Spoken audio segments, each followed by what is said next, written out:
Al-Iman TV, sarana penyubur keimanan.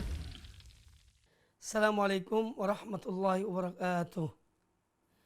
Innal hamdalillah nahmaduhu wa nasta'inuhu wa nastaghfiruh. Wa na'udzu billahi min shururi anfusina wa min sayyiati a'malina. May yahdihillahu fala mudilla lahu wa may yudlil fala hadiya lahu. Wa asyhadu an la ilaha illallah wahdahu la syarika lah. Wa asyhadu anna Muhammadan abduhu wa rasuluh. Amma ba'du fa inna ahsanal hadits kitabullah wa khairal hadi hadi Muhammadin sallallahu alaihi wa alihi wasallam wa syarrul umuri muhdatsatuha wa kullu muhdatsatin bid'ah wa kullu bid'atin dhalalah wa kullu dhalalatin finnar. Kaum muslimin, kaum muslimat, para pemirsa televisi Roja dan para pendengar Radio Roja dimanapun Anda berada. Demikian pula para pemirsa televisi Al-Iman dan para pendengar Radio Al-Iman, semoga senantiasa dirahmati Allah Subhanahu wa Ta'ala. Alhamdulillah, marilah kita senantiasa meningkatkan kesyukuran kita kepada Allah Azza wa Jalla atas berbagai nikmat yang dianugerahkan kepada kita. Nikmat taufik dan berbagai macam nikmat yang banyak.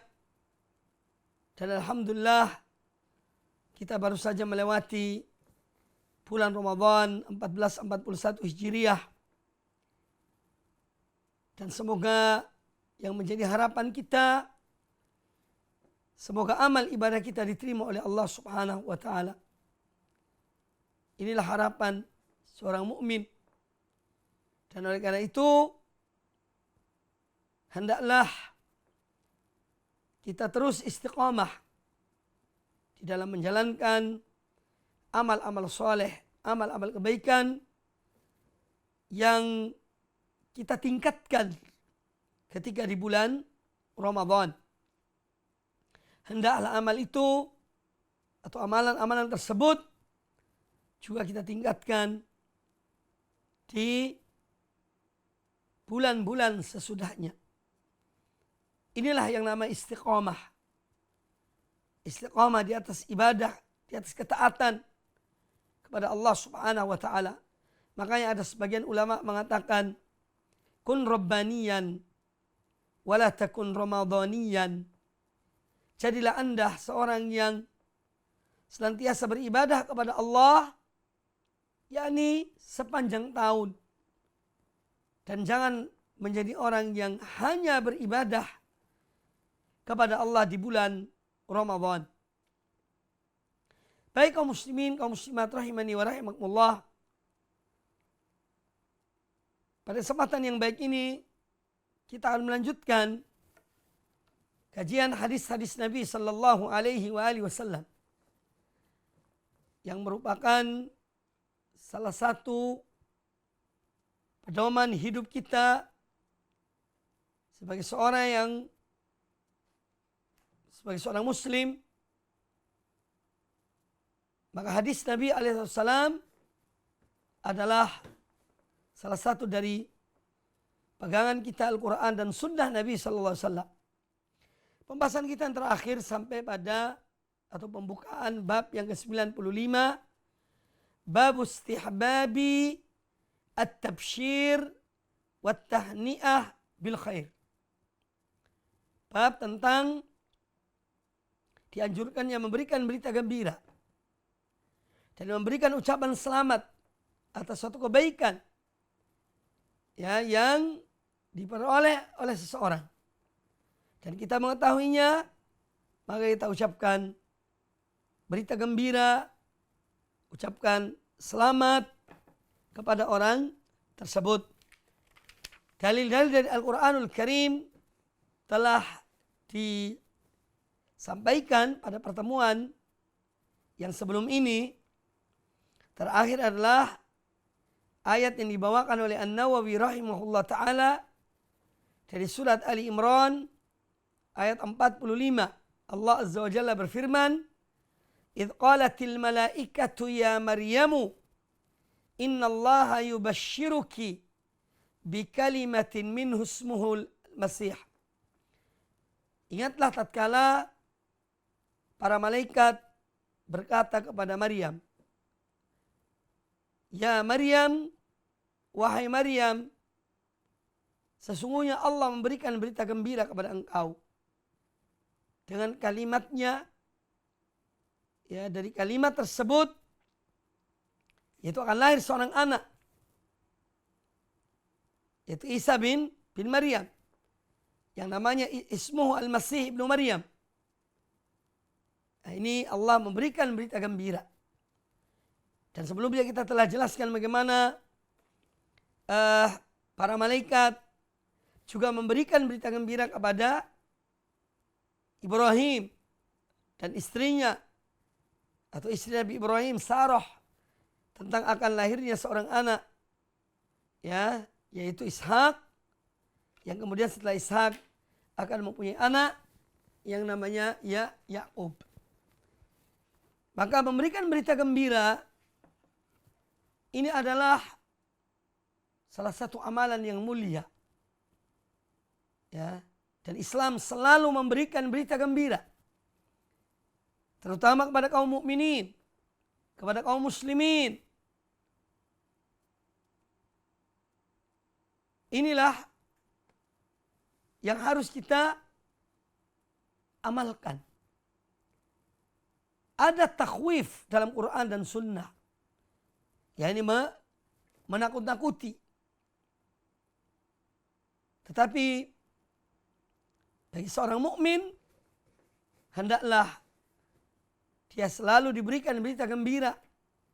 Bahkan seorang yang berbuat dosa, ya, kita ajak dia untuk bertaubat, kembali kepada Allah, dan berita gembira bagi orang-orang yang bertaubat dengan taubat yang nasuh, taubat yang betul-betul ikhlas karena Allah, meninggalkan dosanya. Maka Allah akan mengampuni orang-orang yang berdosa dan dia bertaubat pada Allah Subhanahu wa ta'ala.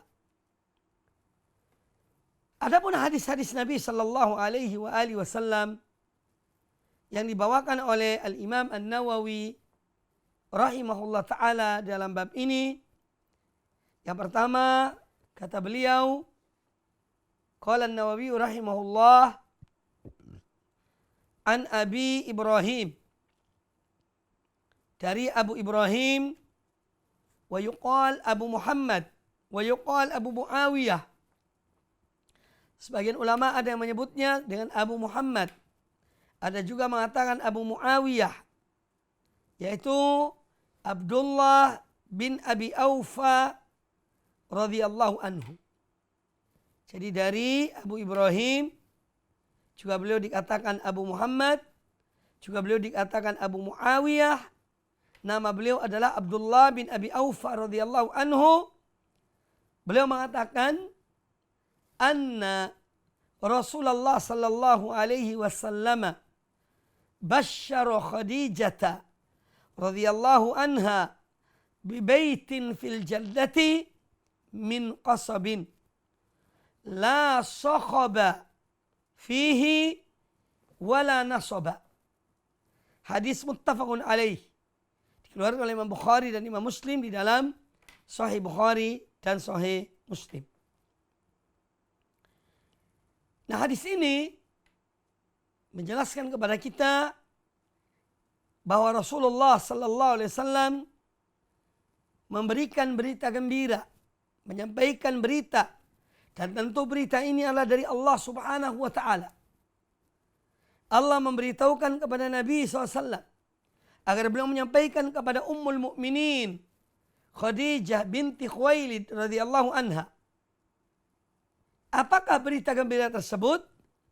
Bi baitin fil jannah, sebuah istana di surga. Kata Imam An-Nawawi rahimahullah ta'ala, setiap kata istana di dalam hadis-hadis Nabi SAW, istana itu di surga. Setiap kata bait, ya, dalam hadis-hadis Nabi SAW, ya, kalau disebutkan di surga, itu artinya istana. sebuah istana. Berikan berita gembira kepada Khadijah, yaitu sebuah istana di surga baginya yang terbuat dari min qasabin. Kata An-Nawawi rahimahullah ta'ala, al-qasab al-lu'lu'u al-mujawwaf. Al-qasab itu adalah permata-permata ya, yang dia itu ada lubang di tengahnya. Ya, ada rongganya. Ada rongga di tengahnya. Jadi intinya bahwa Allah akan memberikan kepada Ummul Mukminin radhiyallahu anha, yaitu Aisyah, yaitu Khadijah binti Khuwailid, sebuah istana di surga yang terbuat dari mutiara-mutiara atau permata-permata, la sakhaba fihi wala nasab. La sakhab. Ya, yang tidak ada di dalamnya teriakan-teriakan, suara-suara ribut, kebisingan-kebisingan, tidak ada di situ. Wala ta'ab, dan juga tidak ada kepayahan. Wala nasab. Nasab yaitu at-ta'ab. Nah, di dalam hadis ini, yang pertama bahwa kita mengetahui bahwa para sahabat yang disebutkan oleh Nabi sallallahu alaihi wasallam bahwa mereka dijamin surga oleh Allah Azza wa Jalla tidak hanya 10 orang yang masyhur dengan al-asyaratu al-mubasysyaruna bil jannah. Ada 10 orang yang mereka diberikan berita gembira oleh Nabi sallallahu alaihi wasallam bahwa mereka akan masuk surga. Nah, mereka disebut dengan al-asyaratul mubasysyaruna bil jannah. 10 orang yang diberitahukan mereka masuk surga. Ini yang masyhur karena Nabi SAW menyebutkan mereka dalam satu hadis. Adapun yang beritahukan berita gembira untuk mereka dengan surga tidak hanya 10 orang itu. Ya, tapi banyak yang lainnya. Di antaranya adalah Khadijah binti Khuwailid radhiyallahu anha. Ya, Ukasha bin Mihsan radhiyallahu anhu dan yang lainnya dari sahabat-sahabat Nabi sallallahu alaihi wasallam. Ini berita gembira, ya. Semoga Allah pun demikian memasukkan kita dalam surganya dan rahmatnya, karunia-Nya, ya. Karena Allah Subhanahu wa taala zat yang maha kuasa atas segala sesuatu. Zat yang maha pengasih, yang maha penyayang kepada hamba-hambanya yang beriman.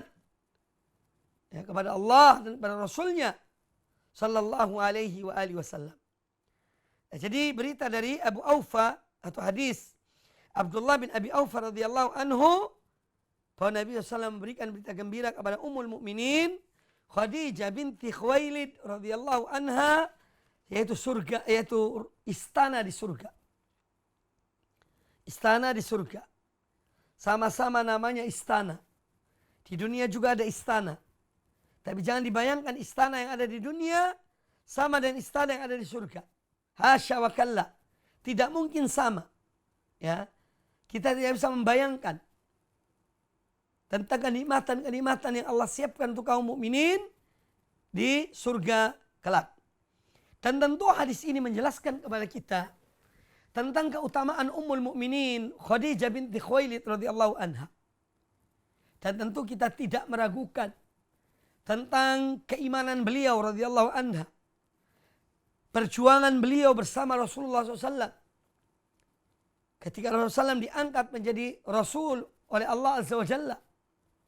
Beliau adalah wanita atau istri yang memberikan kepada suaminya sugesti, semangat, ya, memberikan pada suaminya dorongan, ya, karena beliau tahu betul dan mengenal betul siapa suaminya, yaitu Rasulullah SAW, orang yang mulia, orang yang baik akhlaknya, orang yang selalu membantu orang-orang yang fuqara dan masakin, orang yang memuliakan tamu dan berbagai akhlak yang mulia yang dimiliki oleh Nabi SAW.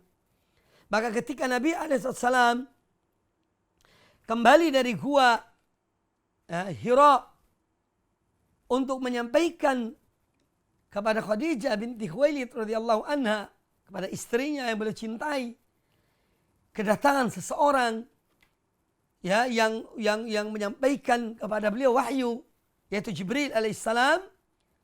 Maka dengan spontan Ummul Mukminin Khadijah binti Khuwailid radhiyallahu anha berkata kepada beliau sallallahu alaihi wasallam, wallahi ma akhzakallah. Demi Allah, tidak mungkin Allah menghinakanmu. Karena apa? Beliau tahu siapa suaminya beliau ini. Sallallahu alaihi wasallam. Perangainya, akhlaknya, budi pekertinya. Karena beliau disiapkan oleh Allah Azza wa Jalla sebelum mengangkat menjadi Rasul, yaitu dari sisi akhlak beliau, perangai beliau, sifat-sifat kemuliaan beliau sudah dipupuk, dibentuk oleh Allah Subhanahu wa taala dalam diri Nabi sallallahu alaihi wasallam. Karena beliau akan menerima beban. Bebannya tidak ringan. Bebannya berat. Yaitu dakwah di jalan Allah, mengajak manusia kepada Allah, dari kesyirikan kepada tauhid, dari kejahiliaan kepada ilmu. Oleh karena itu, beliau harus ditempa akhlaknya sebelum disampaikan amanah, dipikulkan kepada beliau amanah untuk menyampaikan risalah Allah Subhanahu wa taala. Nah, ini menunjukkan pentingnya perangai yang mulia, pentingnya akhlak yang mulia. Karena akhlak dilihat dari seseorang, dari zahirnya orang itu, dari lahirnya, dari apa yang tampak pada orang itu. Nah, oleh karena itu tidak boleh seorang mukmin menggampangkan, meremehkan masalah perangai, masalah akhlak, masalah adab, karena ini adalah bagian dari misi Islam yang disampaikan oleh Nabi sallallahu alaihi wa alihi wasallam. Bahkan beliau bersabda dalam hadis yang sahih, "Innama bu'ithu liutammima salihal akhlak." Sesungguhnya aku diutus oleh Allah untuk menyempurnakan akhlak yang baik. Dalam riwayat Al-Imam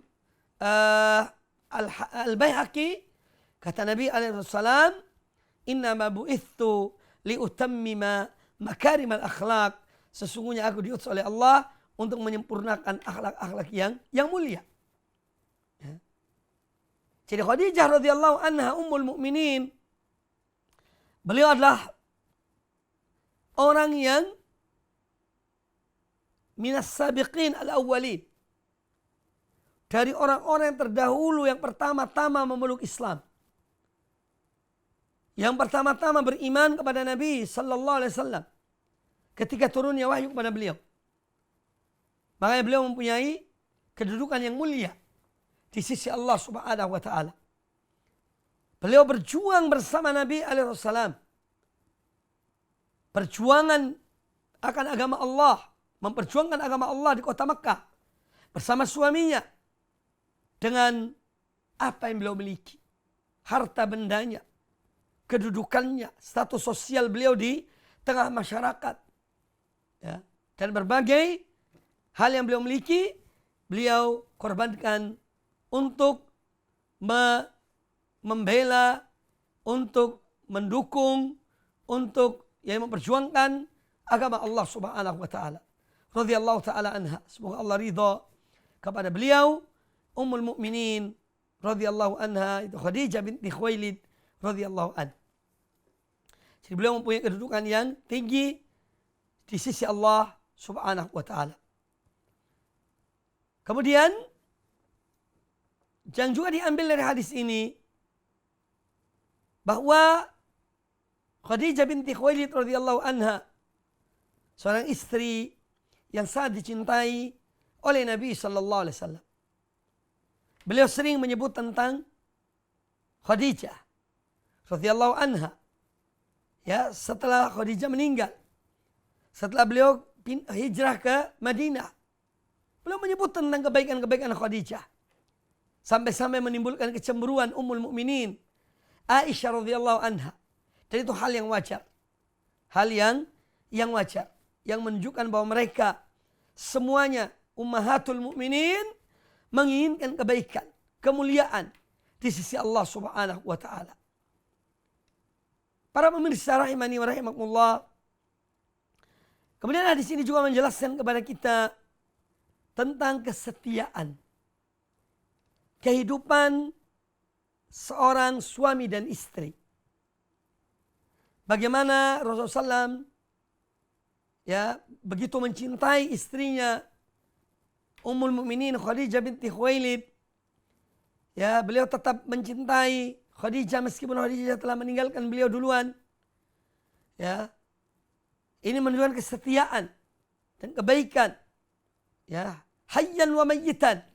Baik ketika istrinya masih hidup maupun ketika istrinya telah meninggal.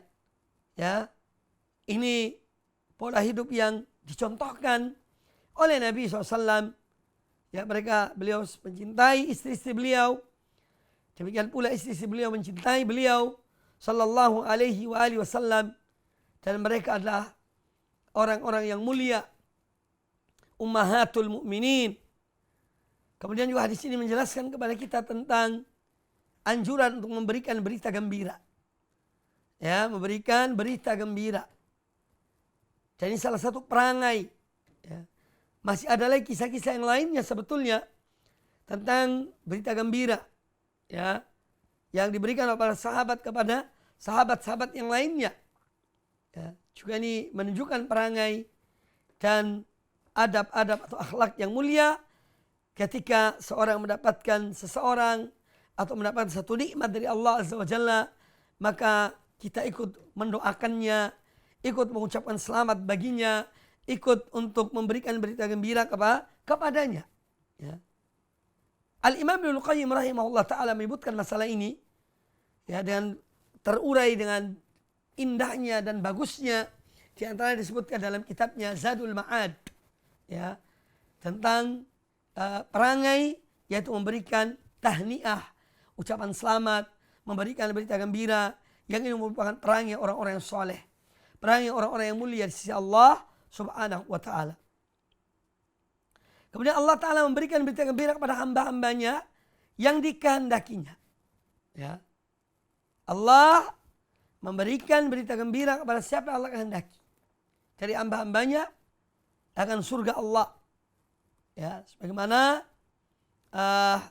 dalam hadis ini berita gembira dari Allah Azza wa Jalla kepada Ummul Mukminin Aisyah Khadijah radhiyallahu anha, bahwa beliau mendapatkan istana di surga Allah Subhanahu wa taala yang dibangun dengan mutiara-mutiara yang berongga, yang tidak bisa kita bayangkan seperti apa mutiara itu, dan berbagai macam bentuknya atau berbagai macam warnanya dan keindahannya, semua itu tidak mungkin kita bayangkan.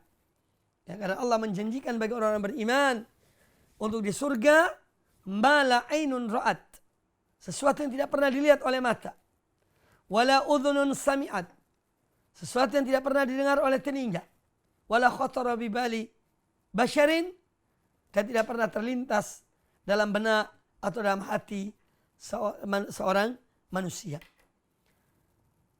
Kemudian hadis yang berikutnya, hadis yang dibawakan oleh An-Nawawi rahimahullah di dalam bab tentang memberikan berita gembira. Qala An-Nawawi rahimahullah, Al-Imam An-Nawawi rahimahullah berkata, wa an Abi Musa al-Ash'ari radhiyallahu anhu annahu tawadda'a fi baitihi. Dan dari Abu Musa al-Ash'ari, namanya Abdullah bin Qais al-Ash'ari radhiyallahu an, beliau mengatakan annahu tawadda'a fi baitihi, pernah beliau, yakni pada suatu hari beliau berwudu di rumahnya. Thumma kharaja, kemudian beliau keluar meninggalkan rumahnya, lalu beliau berkata, faqal la alzamanna Rasulullah sallallahu alaihi wasallam wa la akunanna ma'ahu yaumi hadha. sungguh aku benar-benar akan menemani ya Rasulullah SAW. Aku akan senantiasa dengan beliau pada hari ini. Pada hari ini. Jadi Abu Musa al-Asy'ari radhiyallahu an bertekad untuk mengosongkan hari tersebut dengan menemani Rasulullah SAW. Mengikuti beliau dimanapun beliau berada. Ya, beliau ingin menemani Rasulullah SAW. Faja'al masjidah. Maka Abu Musa al-Asy'ari radhiyallahu anhu datang ke masjid Rasulullah sallallahu alaihi wasallam. Fasa'ala 'anin Nabi sallallahu alaihi wasallam faqalu wajjaha hahuna.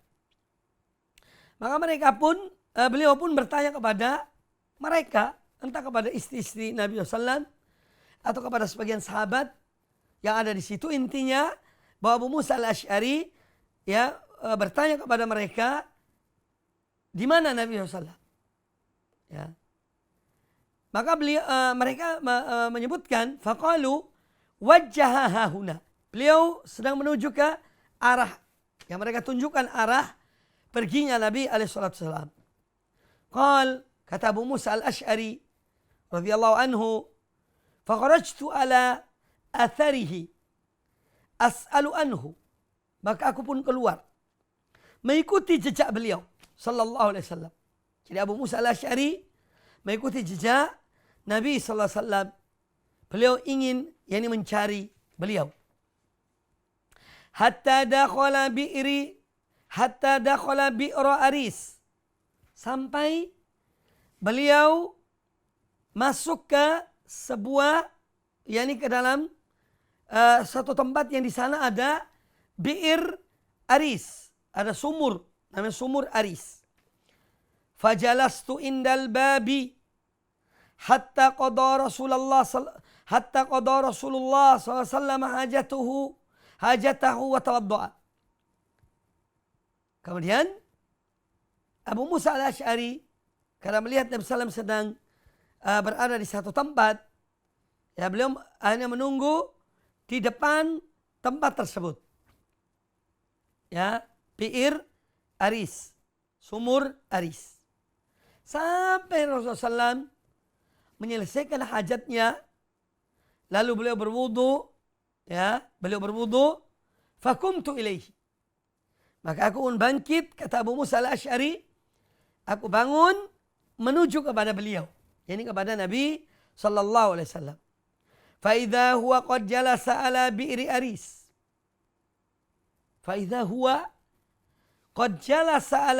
Aris. Dan ternyata beliau sallallahu alaihi wasallam sudah duduk di bibir dari sumur Aris. Ya. Wa tawassata kuffaha. Beliau mengambil posisi yang di tengah.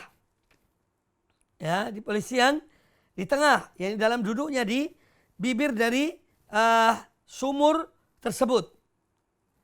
Wa kasyafa an saqaihi. Bahkan tersingkap atau beliau membuka kedua betisnya. Wa dallahuma fil bi'ri, dan beliau memasukkan kedua kaki beliau ke arah sumur. Ya, jadi ibaratnya orang yang duduk ada sumur, kemudian duduk menghadap ke sumur. Kakinya sambil dimasukkan atau ke arah sumur. Dan beliau duduk di atas bibir sumur itu. Sallallahu alaihi wasallam. Kemudian fasallamtu alaihi summan saraftu.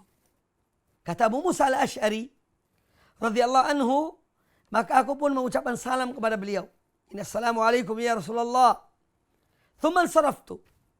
Setelah mengucapkan salam kepada beliau, aku pun berpaling. Aku pergi dari tempat itu. Fajalastu indal bab, dan aku duduk di pintu dari tempat itu. Ya. Aku duduk di pintu dari tempat yang dimasuki oleh Nabi SAW tersebut, yang di sana ada bi'ir Aris. Fajalastu indal babi. Fakultu. Kemudian kata Abu Musa al-Asy'ari sambil duduk di pintu tersebut, aku berkata, la akunanna bawwaba Rasulillah sallallahu alaihi wasallam al-yaum. Aku akan menjadi seorang penjaga pintu Rasulullah SAW pada hari ini. Jadi beliau sudah berniat untuk tetap berada di pintu itu, ya, menjaga atau menjadi sebagai seorang yang penjaga pintu bagi Nabi SAW yang sedang berada di tempat itu. Faja'a Abu Bakrin radhiyallahu anhu fadafa'al baba faqultu man hadha. Maka datanglah Abu Bakar Siddiq radhiyallahu anhu, lalu beliau mendorong pintu. Ya, mendorong pintu di tempat tersebut. Faqultu man hadha. Kata Abu Musa al-Asy'ari, aku bertanya, man hadha, siapa ini? Ya. Faqal Abu Bakrin. Abu Bakar menjawab, bahwa beliau adalah Abu Bakar. Faqultu ala rislik. Maka aku berkata, ini Abu Musa berkata kepada Abu Bakar Siddiq, ala rislik, sebentar. Ya, jadi beliau mengatakan sebentar, ya, jangan masuk dulu. Ya, aku akan bertanya kepada Nabi SAW atau memberitahukan Nabi SAW. Ala rislik. Kata Abu Musa al-Asy'ari kepada Abu Bakar Siddiq, sebentar, sejenak. Thumma dhahabtu faqultu ya Rasulullah, hadza Abu Bakrin yasta'dzin. Kemudian aku datang menemui Rasulullah SAW dan aku berkata, wahai Rasulullah, ini ada Abu Bakar, ya, dia minta izin untuk masuk. Untuk masuk. Faqal i'dzan lahu wa basyiru bil jannah. Maka kata Nabi sallallahu alaihi wasallam, izinkan dia. Izinkan dia. Yani izinkan Abu Bakar Siddiq untuk masuk, wa basyirhu bil jannah, dan berikan berita gembira kepadanya akan surga Allah untuk beliau. Bahwa beliau akan masuk surga. Fa aqbaltu hatta qultu li Abi Bakrin. Maka aku pun kembali, aku datang menemui Abu Bakar Siddiq. Ya, qultu li Abi Bakar, kemudian aku berkata kepada Abu Bakar Siddiq, udkhul wa Rasulullah sallallahu alaihi wasallam yubashshiruka bil jannah. Silakan masuk. Dan Rasulullah SAW memberikan berita gembira kepada engkau, yaitu dengan surga. Berita gembira untukmu dari Rasulullah SAW, bahwa surga Allah untukmu. Fadakhala Abu Bakrin hatta jalasa an yaminin Nabi sallallahu alaihi wasallam ma'ahu fil kuffi. Maka masuklah Abu Bakar Siddiq. Kemudian beliau datang masuk dan langsung duduk di sebelah kanan Rasulullah SAW. Ya, di bibir sumur itu. Beliau mengambil posisi di sebelah kanan Nabi SAW. Wa dalla rijlaihi fil bi'ri kama sana'a Rasulullah SAW. Dan beliau masukkan, beliau ulurkan kaki beliau, kedua kaki beliau ke dalam sumur sebagaimana yang dilakukan oleh Rasulullah sallallahu alaihi wasallam. Wa kashafa an saqaihi, dan beliau juga membuka ini kedua betisnya sebagaimana yang dilakukan oleh Rasulullah sallallahu alaihi wasallam. Tsumma raja'tu wa jalastu. Kata Abu Musa al-Asy'ari radhiyallahu anhu, kemudian aku kembali, yakni ke posisi semula di tempat, di pintu, ya, di pintu kebun itu, ya. Tsumma tsumma raja'tu wa jalastu. Kemudian aku kembali ke tempatku dan aku duduk. Ya, karena beliau menjadi penjaga pintu Nabi SAW pada hari itu. Wa qad taraktu akhi yatawaddau wa yalhaquni. Dan aku, kata Abu Musa al-Asy'ari, yakni ketika beliau datang dari rumahnya, beliau itu meninggalkan saudaranya. Abu Musa al-Asy'ari, kata Al-Imam Ibnu Hajar Al-Asqalani radhiyallahu anhu, beliau itu mempunyai saudara. Sebagian ulama mengatakan ada dua saudaranya. Ya. Yang satu namanya Abu Ruhmin, yang dua namanya Abu Burdah. Abu Burdah al-Aslami, ya, seorang sahabat yang masyhur. Jadi Abu Ruhmin dan Abu Burdah. Sebagian ulama mengatakan ada 3. Ada juga saudaranya beliau yang satunya, yaitu yang namanya Muhammad. Tapi kata Al-Hafidz Ibnu Hajar, wa ashharuhum Abu Burdah wa ismuhu Amir. Yang paling masyhur di antara saudara-saudara Abu Musa al-Asy'ari adalah Abu Burdah. Yang paling masyhur. Namanya adalah Amir. Kata Abu Musa al-Asy'ari radhiyallahu anhu, ketika beliau sedang duduk di pintu itu, kata beliau, dan aku ketika akan keluar dari rumahku, ketika aku berwudu, aku itu meninggalkan saudaraku. Ya, taraktu akhi. Yang mana saudaraku itu ketika itu sedang berwudu, ya tawadda, wa yalhaquni. Dan aku berharap dia itu akan mengikuti aku. Ya. Fakultu, maka aku berkata, ini menunjukkan cintanya Abu Musa pada saudaranya. Ya. Fakultu in yuridillahu bifulanin yuridu akhahu khairan ya'ti bihi. Kata Abu Musa al-Asy'ari, kalau memang Allah menghendaki kebaikan, yakni bagi saudaranya itu, pasti ya saudara itu akan datang. Jadi akan datang ke tempatnya Abu Musa bersama Rasulullah sallallahu alaihi wasallam. Yang di situ juga sudah ada Abu Bakar Siddiq. Ketika beliau Abu Musa al-Asy'ari radhiyallahu anhu sedang memikirkan saudaranya yang beliau ketika itu meninggalkan di rumahnya dan menyuruh untuk mengikutinya, fa idza insanun yuharrikul bab. Tahu-taunya ada orang yang menggerakkan pintu. Ketika Abu Musa sedang memikirkan saudaranya dan mengatakan, seandainya Allah menghendaki kebaikan bagi saudaraku, maka tentu dia akan datang. Ketika itu ada seorang yang menggerakkan pintu kebun tersebut. Fa idza insanun yuharrikul bab. Fa qultu man hadza? Kata Abu Musa al-Asy'ari, oh bertanya, siapa ini? Yani siapa yang menggerakkan pintu itu?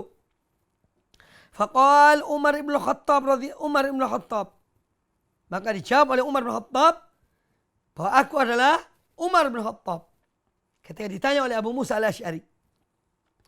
Faqultu ala rislik. Maka aku berkata, sabar. Ya. Sebentar. Sejenak. Thumma ji'tu ila Rasulillah sallallahu alaihi wasallam. Fasallamtu alaihi. Kemudian aku mendatangi Rasulullah sallam. Aku ucapkan salam kepada beliau. Faqultu hadza Umar yasta'dzin. Aku berkata pada beliau, ini ada Umar yang depan pintu dan dia izin untuk masuk. Faqal idzan lahu basyiruhu bil jannah. Maka kata Nabi alaihissalam, izinkan beliau dan berikan berita gembira kepada beliau, yaitu surga Allah untuk beliau. Fajitu Umar. Maka aku kembali menemui Umar. Faqultu adina wa yubashshiruka Rasulullah sallallahu alaihi wasallam bil jannah. Maka aku berkata kepada Umar bahwa beliau Nabi SAW mengizinkan kamu yakni untuk masuk. Dan beliau memberikan berita gembira kepadamu berupa surga Allah Subhanahu wa taala. Fadakhala fajalasa ma'a Rasulillah sallallahu alaihi wasallam fil quffi an yasarihi. Maka Umar bin Khattab radhiyallahu an masuk ya dan duduk di sebelah kiri Rasulullah sallallahu alaihi wasallam ya di tepi atau di bibir sumur tersebut. Wa dalla rijlaihi fil bi'r. Dan dia memasukkan juga kedua kakinya ke arah sumur. Ya. Tsumma raja'tu fajalastu. Kemudian aku kembali, kata Abu Musa al-Asy'ari, aku kembali yakni ke tempat semula dan aku duduk. Itu di pintu kebun itu. Ketika hal tersebut, faqultu man hadha? Tiba-tiba ada orang yang datang. Ya, ada orang yang datang. Lalu aku katakan, siapa ini? Faqal Uthman ibnu Affan. Maka orang itu berkata, aku adalah Uthman bin Affan. Faqultu ala rislik. Maka aku katakan, sebentar. Waji'tu Nabiya sallallahu alaihi wasallam fa akhbartuhu. Maka kemudian aku mendatangi Nabi sallallahu alaihi wasallam, lalu aku beritahukan kepada beliau, faqala idzan lahu wa basyiru bil jannah ma'a balwa tusibuhu. Kata Nabi SAW, izinkan dia, yakni untuk masuk, dan berikanlah berita gembira kepadanya, itu surga Allah untuknya, bersamaan dengan ujian yang akan menimpa beliau. Faji'tu faqultu, maka aku datang kembali ke pintu, lalu aku katakan, udkhul, masuklah. Ya. Wa yubashshiruka Rasulullah sallallahu alaihi wasallam bil jannati ma'a balwa tusibuk. Dan Rasulullah SAW memberitakan berita gembira kepada engkau berupa surga bersamaan dengan ujian yang akan menimpamu. Fadakhala fawajadal kuffa qad muli'a. Maka Utsman bin Affan masuk dan dia melihat bahwa bibir sumur itu telah, yakni sudah penuh.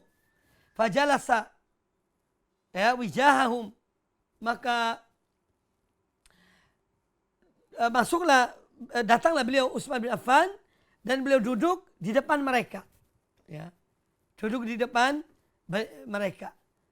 Wijahahu, beliau duduk di depan mereka, depannya Rasulullah SAW, depannya Abu Bakar Siddiq dan Umar bin Khattab. Minasyiqqil akhar, dari sisi sumur yang lainnya. Qala Sa'id ibn Musayyib, fa'awwaltuha kuburahum.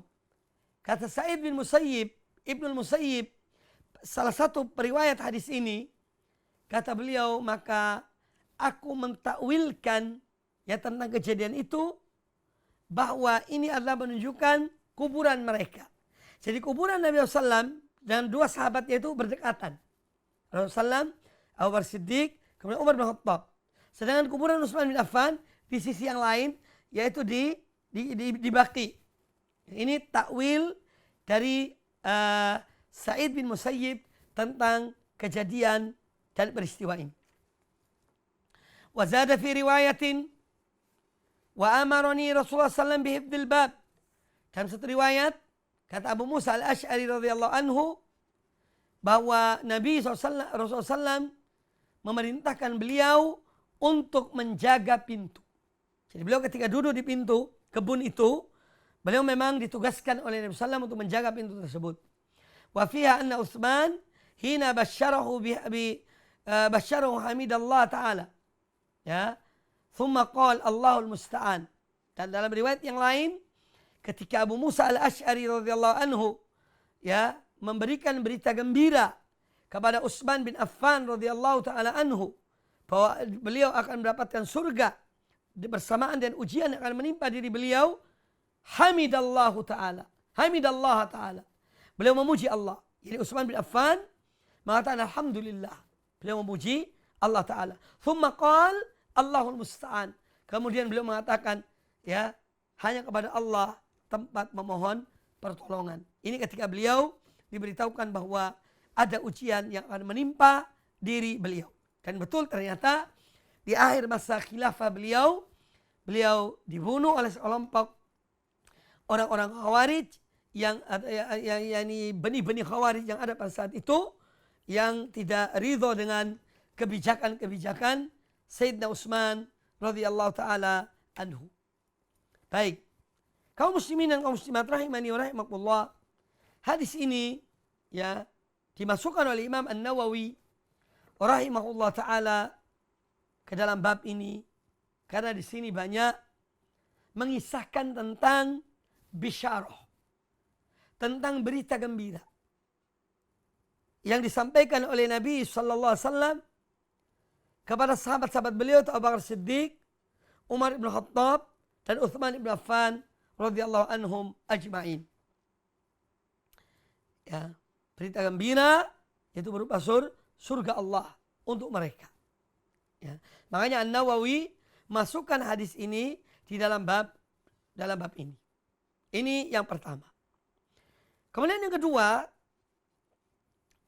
yang perlu diketahui bahwa An-Nabi alaihi salatu wassalam, beliau itu pada hakikatnya dalam kehidupan keseharian beliau, dalam menjalankan tugas, menyampaikan risalah Allah, tugas sebagai seorang kepala negara, tugas sebagai seorang panglima perang, ya, dan seterusnya.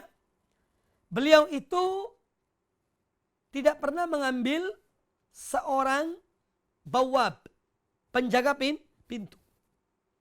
Ya.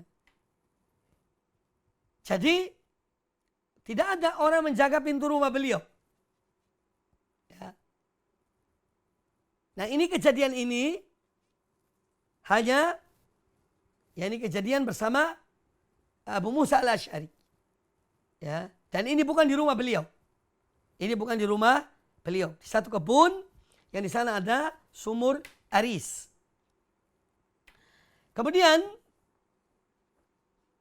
hadis ini juga menjelaskan kepada kita tentang adab-adab di dalam isti'dzan. Jadi izin ketika akan masuk rumah seseorang. Islam agama yang sempurna. Semua sudah diatur oleh Islam. Semua sudah diatur oleh Islam. Ya. Di antara yang diatur oleh Islam adalah adab dalam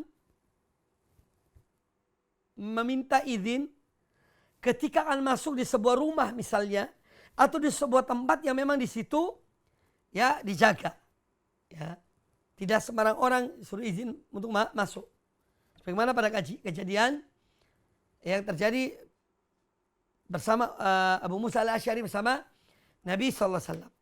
Nah, di antara adab-adab yang disebutkan dalam hal minta izin, yaitu bahwa seorang harus ketika akan masuk rumah seorang atau di tempat seseorang yang tidak sembarang orang masuk, hendaknya dia minta izin.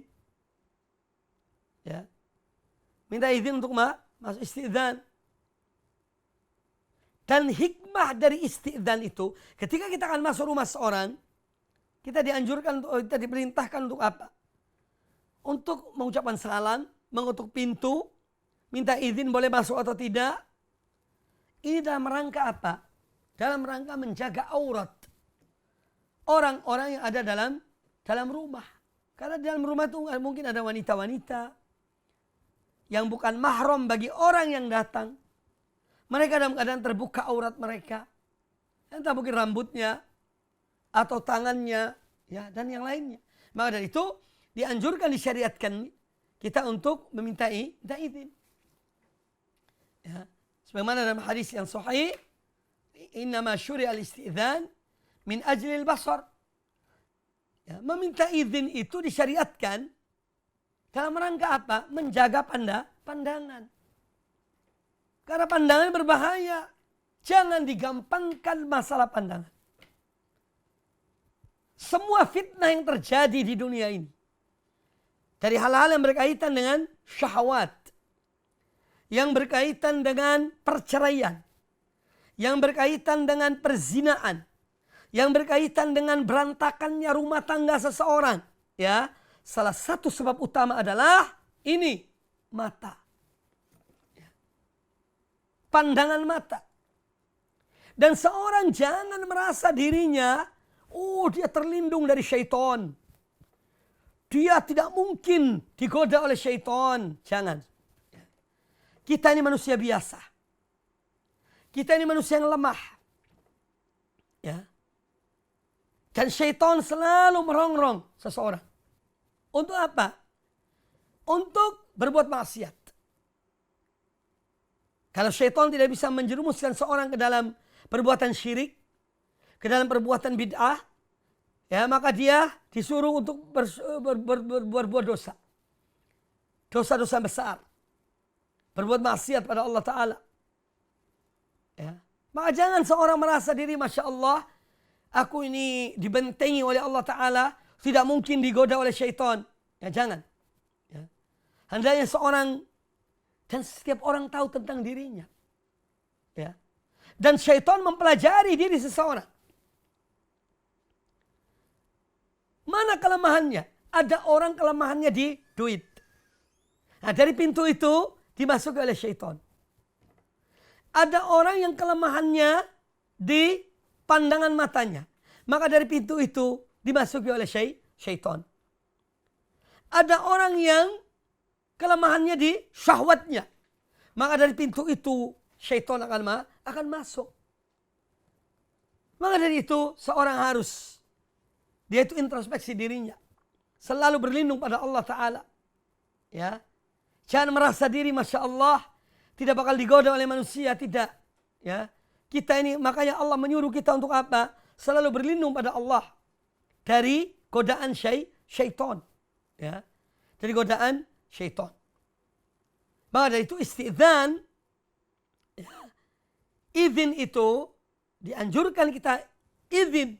Ketika masuk rumah seseorang, minta izin pada tuan rumahnya min ajlil basar. Karena pandangan. Maka pergaulan harus hati-hati. Ya.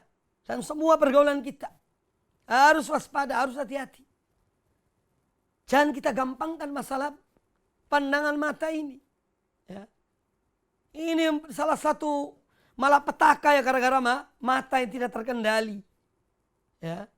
Mata yang tidak terkendali. Ya, orang yang melepaskan pandangannya. Ada syaitan masuk dalam hatinya. Oleh karena itu Allah Ta'ala menyebutkan dalam Al-Quranul Karim. Memerintahkan pada kaum mukminin dan kaum mukminat. Wa kullil mu'minina yaghuddu min absarihim. Kullil mu'minina yaghuddu min absarihim. Wa yahfadhu furujahum. Katakanlah wahai Muhammad kepada kaum mukminin. Hendaklah mereka menundukkan pandangan-pandangan mata mereka. Dan menjaga kemaluan mereka. Dzalika azka lahum.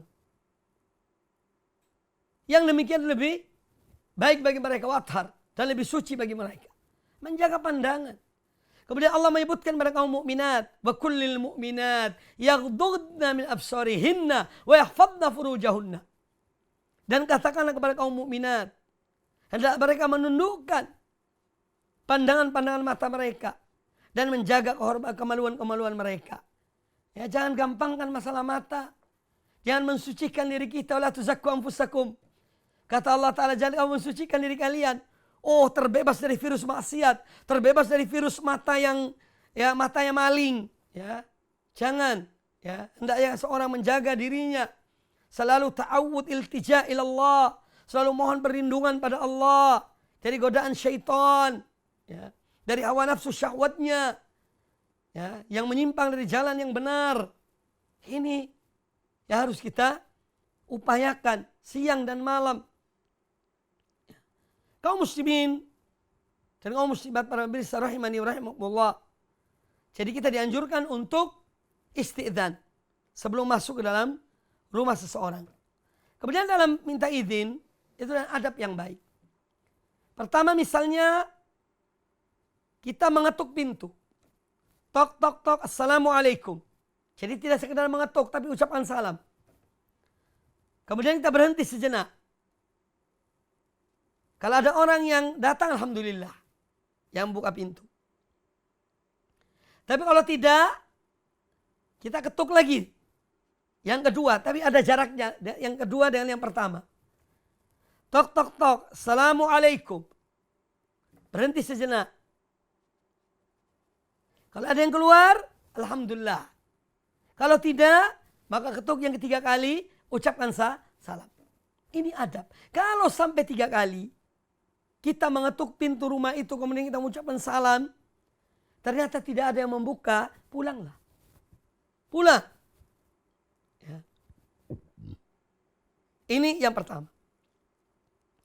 Yang kedua, di antara adab dalam minta izin, ketika misalnya orang di dalam rumah bertanya, tatkala kita mengetuk pintu mengucapkan salam, assalamualaikum. Kemudian orang di dalam rumah mengucapkan waalaikumsalam. Siapa ya? Nah, kita harus menjawab nama. Jangan mengatakan saya. Siapa ya? Saya. Lah Anda ini siapa? Sebutkan nama. Saya fulan. Siapa ya? Saya Fatimah. Misalnya. Saya Ahmad. Misalnya. Sebutkan nama. Jadi jangan hanya sekedar saya. Ya, ini termasuk juga hal yang mengaburkan. Ya, sehingga orang dalam rumah bisa curiga, siapa orang ini? Kok hanya mengatakan saya? Nah, jadi untuk supaya lebih jelas kita menyebut nama. Ketika kita menyampaikan atau meminta izin. Sama halnya dalam kita nelpon. Ya, kalau misalnya ada telepon yang masuk, kadang-kadang orang tidak dikenal, ya. Kemudian kita ditanya, siapa ya? Saya dengan siapa ya? Ya, sebutkan nama. Oh, saya Fulan bin Fulan. Jadi jelas. Nah, ini diantara adab-adab dalam minta izin masuk ke rumah. Kemudian juga diantara adab dalam minta izin untuk masuk rumah seorang, ya, bahwa seorang tidak boleh masuk sebelum diizinkan. Seorang tidak boleh masuk sebelum diizinkan. Kemudian posisi orang yang menunggu ketika dia minta izin, kalau pintunya terbuka, dia tidak berdiri di tengah pintu, tapi dia berdiri di samping pintu. Ya, dia berdiri di samping atau di sisi pintu itu, sehingga dia bisa menjaga pandangannya dari melihat yang di dalam rumah itu. Ini diantara adab-adab yang telah diajarkan oleh Islam kepada kita. Ya, yang telah diajarkan oleh Islam kepada kita, dan alangkah mulianya agama kita dengan tuntunan dan ajarannya. Ya, maka kita bersyukur pada Allah Azza wa Jalla ala nikmatil Islam wa nikmat sunnah, atas nikmat Islam dan sunnah Nabi sallallahu alaihi wasallam. Kaum muslimin dan kaum muslimat rahimani wa rahimakumullah, demikian kajian kita pada kesempatan yang baik ini. Insyaallah pada pertemuan akan datang kita akan menyampaikan lagi pelajaran-pelajaran yang lain dari kisah tentang Rasulullah dan Abu Musa al-Asy'ari, yang di sana beliau meminta kepada Nabi sallam untuk menjadi penjaga pintu beliau di kebun tersebut. Aku qouli hadza wallahu taala a'lam.